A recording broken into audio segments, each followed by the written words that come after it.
Okay. We are in the age of the involuntary transsexual. And y'all niggas know the rest. Recently, the Los Angeles Lakers and the New Orleans Pelicans came up with terms for a trade that is not yet finalized for Anthony Davis. And in all actuality, this might be LeBron James' worst nightmare.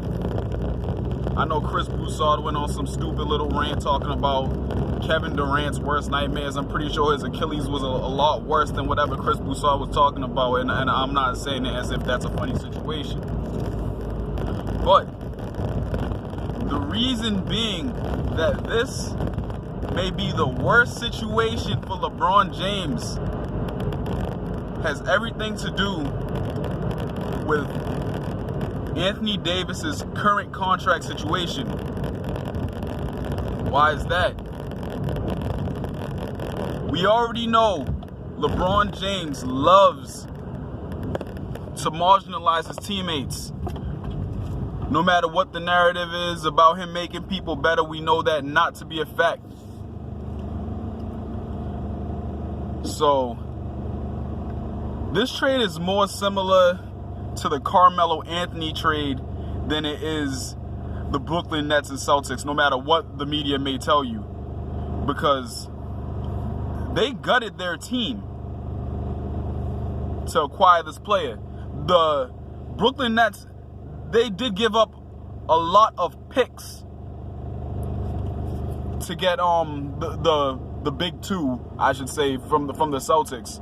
But this could leave LeBron James all by himself. No matter what they want to tell you about all these superstars coming to LA, talking about Kawhi Leonard somehow making his way over there, trying to make this super duper team on some other shit.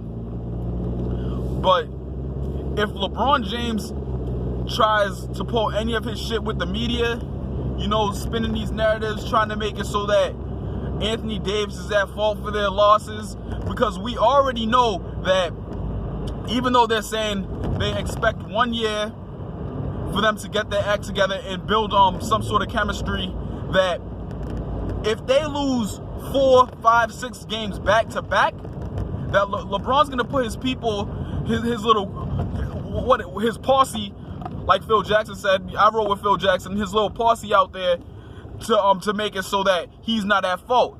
And who else is there to blame besides Anthony Davis? What are they gonna pick up Seth Curry and then be like, oh, you should have been like your brother? No, they're gonna put it all on Anthony Davis. And once he goes through all that, we already see that the dude is weak-minded as it is. No matter what they want to tell you, the dude is not a leader.